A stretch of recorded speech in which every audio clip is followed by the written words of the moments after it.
Hello friends, welcome to the course Words to Use instead of Very, presented by me, Amirtha Devarajan.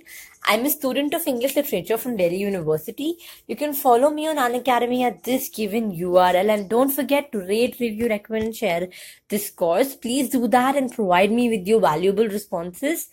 So on that note, let's start today's lesson. So the first word we're gonna learn today is obvious. Well, I'm quite sure that you must be knowing the meaning of this word because this is oft used. Whenever something is obvious, something which is very clear, which need not be mentioned, that is what obvious means. So easily perceived or understood. And it's an adjective, that means it's used to describe nouns. And instead of saying very clear, that the concept of addition is very clear to me. You may also use it in this context, that the concept of addition is obvious to me. In that way, you're trying to say, no, you won't sound overconfident, don't worry about that. In that way, you're trying to say that the concept is crystal clear, it's extremely clear. And also obvious is used in another context. If I say, are you a girl? And if you are a girl, you'll say obviously. So you're trying to say that, isn't that too clear? Need I mention that? So that is where the word obvious is used. So the synonyms for this could be evident or apparent. Evident is which is prevalent there, which could be seen, and apparent again is derived from the word appearance. So it is apparent. You can see that.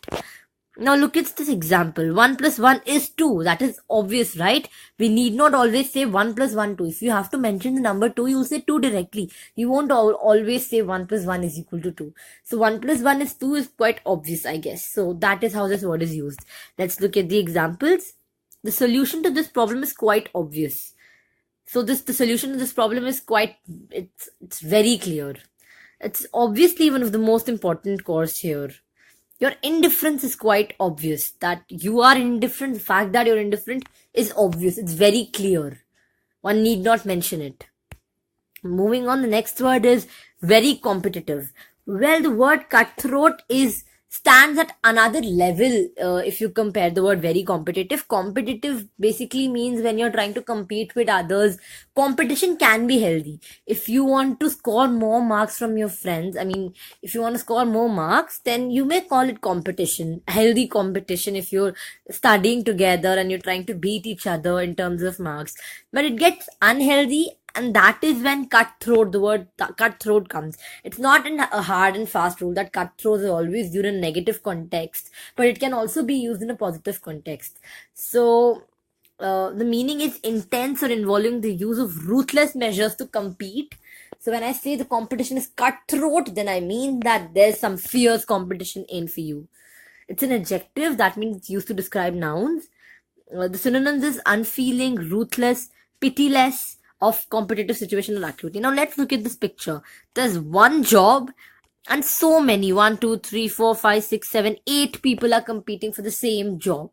So isn't that cutthroat competition? Because for one job, you all are there's just one place vacant for one person and 8 people are competing. So you will be probably trying to be better than the other person. In that case, the competition is cutthroat. I hope the meaning is clear. Let's look at the examples. There are millions who show little emotion in the cutthroat business world. Bollywood now and then turns into a cutthroat industry where the competition is fierce. Now today Deepika wants to beat Anushka, and the next day Anushka would be beating Deepika. So one film and everything changes. That is how it works. American football is a very cutthroat industry. That means the competition is fierce. Fierce is strong, forceful. Moving on. The next word is very complete or comprehensive. Now, it would be a little grammatically wrong if you try to say that my work is very complete. You will say my work is complete. But if you're trying to say that your work is complete in the sense that it makes sense, then you have to use the word comprehensive. If you're trying to say my work is very complete in the sense that every part has been thoroughly researched and put in, so then you will use the word comprehensive, that your work is comprehensive. You can comprehend from it, including or dealing with all or almost all aspects of something. So instead of saying very complete, if you want to say that you have included every element which had to be included, use the word comprehensive. Well, it's an adjective, that means it's used to describe nouns. And synonym is thorough and extensive. I hope the words are clear. Now look at this picture. There's nothing more expressive in this, but still, the work is complete. A tick mark shows that everything is just complete. The work is comprehensive. Now let's look at the examples. He gave a comprehensive explanation. So he gave a complete, thorough, extensive explanation. The book deals with the subject comprehensively. We gave the house a comprehensive spring cleaning. So guys, I hope the meaning is clear. Let's move on to the next word. The next word is perplexed, or the word for it, instead of saying very confused, use the word perplexed. Well, the very word is descriptive and expressive. If I say, oh my god, she's really perplexed, the way I say it, many things are expressed. The confusion is expressed in the pronunciation. So instead of saying that, okay, she's a very confused persona, use the word perplexed. It means completely baffled or puzzled or confused. It's an adjective. Synonyms is baffled or bewildered. So please use this word. The synonym for very confused is perplexed, baffled, and bewildered. Let's look at the examples. He was perplexed when he woke up in a hospital. So he was all confused. Kya, main yahan kahan aa gaya? So that is the kind of thing. He was baffled. He was completely bewildered. They got perplexed by the explanation he gave. He got confused by the explanation he gave him. He gave her a perplexed look. He gave her a confused look. Let's move on. The next word is very dirty. Instead of saying that this room is very dirty, he's very dirty, use the word filthy. Well, filthy can also be used in terms when you're trying to call someone's nature as dirty. You can use the word filthy there too. Filthy is basically extremely or unpleasantly dirty or unclean. It's an adjective. The synonyms are murky or slimy. Not the slim, patla wala slimy, the dirty wala slimy. So now this guy is looking filthy here. Let's look at the examples.